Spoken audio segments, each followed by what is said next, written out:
first of all, if I could, by telling you that the former president was made aware of the huge demonstration of support and love on his 80th birthday. I know that it touched him deeply, and he thanks all his supporters for that. I also want to say something regarding the supporters. Obviously, it's always welcome that there are supporters, but politics to one side and the judicial process to another side. And the family want me to convey a message that the judicial process must be respected. There must be absolutely no interference with the independence of the court, with the judges, and for all the parties. Every case at the International Criminal Court is always a highly charged case from a political point of view. There are participants in that process. There's the prosecution, there's the defense, and also there are the victims. The victims' counsels will make their submissions in court. Their right to make these submissions must be respected. So I ask everybody to bear that in mind. All the supporters who have demonstrated this huge expression of love, they should also bear that in mind as well. Thank you very much. Sir, have you filed any motion for the interim release of the former president? Once again, interim release is a complex process. We're considering it, and we'll file it at the appropriate time. Have you? You're not yet filing. Have you filed or not yet? I'm not telling you when I'm going to file anything. How about, sir, you are mentioning in one interview that you have saw at least a compelling argument with regard to junking of the case in terms of jurisdiction. Can you just give us a little bit about it? Well, I wouldn't use the word junking the case. Junking the case is slang. What I would say is that the jurisdictional arguments are arguments which have been bandied about for many years now. They've been considered by the Supreme Court in the Philippines. They've even been considered by the International Criminal Court. These are still valid, live arguments, and they will be argued in court at the right time. Attorney Kaufman, have you completely formed the defense team for former President Duterte? Is it a complete team now? Yes, we're putting the final touches to it. How many are still? Are you waiting for another lawyer to be added? Mm-hmm. We heard that there's still one more slot. Once again, I'm putting the final touches to the Okay, so the final touches.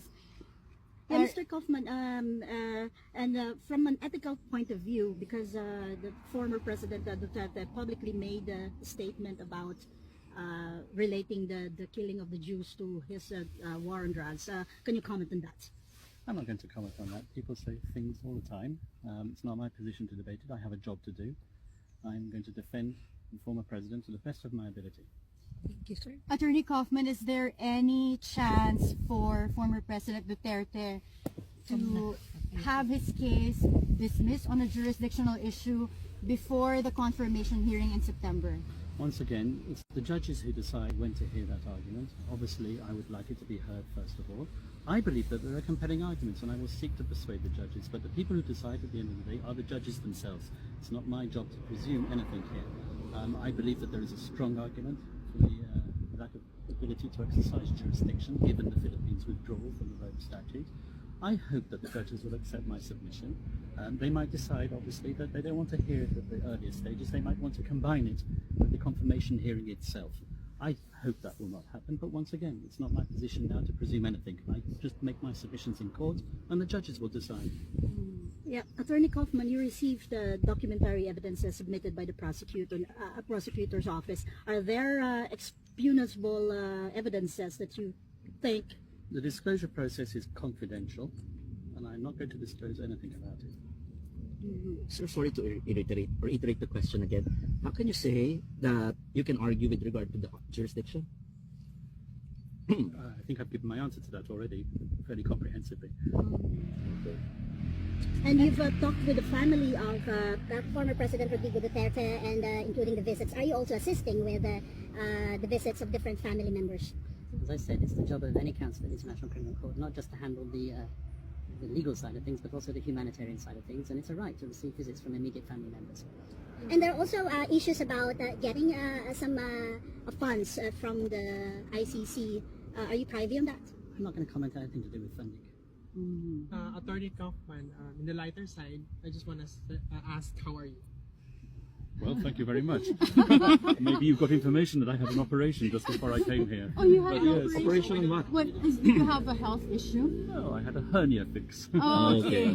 Have you been getting enough sleep? It must be very busy preparing for this case. Well, if you know me well, I never sleep. Oh, Yeah. but you've handled other ICC cases.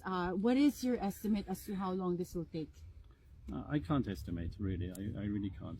All I can do is say that we will make the submissions, and I hope that the submissions will be accepted by the judges. But what's the difference between handling this particular case and other cases that you've handled in the past? Well, all cases are highly charged, as I said. Handling a case at the ICC is a challenge. It's always a challenge. Quite frankly, I don't differentiate between my various clients. With a show of this much Filipinos coming from all over the world here at the ICC detention facility, compared to the other cases you've handled in the past, is this the first time you've seen a turnout like this? Please don't be offended, but no, not really. Oh, really? With other, have you seen this in other cases? This has happened in other cases as well. When the case gets to a critical stage, there is always a huge demonstration of support from people of the country concerned, and that's happened quite frequently in this court. Can you give a particular example? There's numerous African cases where supporters have turned out here to support their various suspects who are detained in this building here. Does that have any impact, negative or otherwise, on the proceedings? Well, it can have a negative impact on the proceedings if, as I said, the media or the supporters turn against the judicial process. And the judicial process must be respected. As I've said, this issue is the subject of intense debate in the Philippines, but let's just put the politics on one side and the judicial process on the other side. Attorney Kaufman, you mentioned that you work with or you knew prosecutor Karim Khan. Can you comment on that? Did you really work with him in some cases before became? Put it this way, I've never worked with Karim Khan on a case together. I know Karim Khan for many years. He has a similar background to the background that I have. We've been working in international criminal tribunals for many years. I was a former prosecutor, so was he. So we've both worked on both sides of the tennis court, if I can put it that way. My familiarity with Karim Khan goes back many years. I respect him. I hope that he will be fair. I have no reason to doubt that he will be extremely fair in this process. And as I said, I look forward to working opposite him in the courtroom.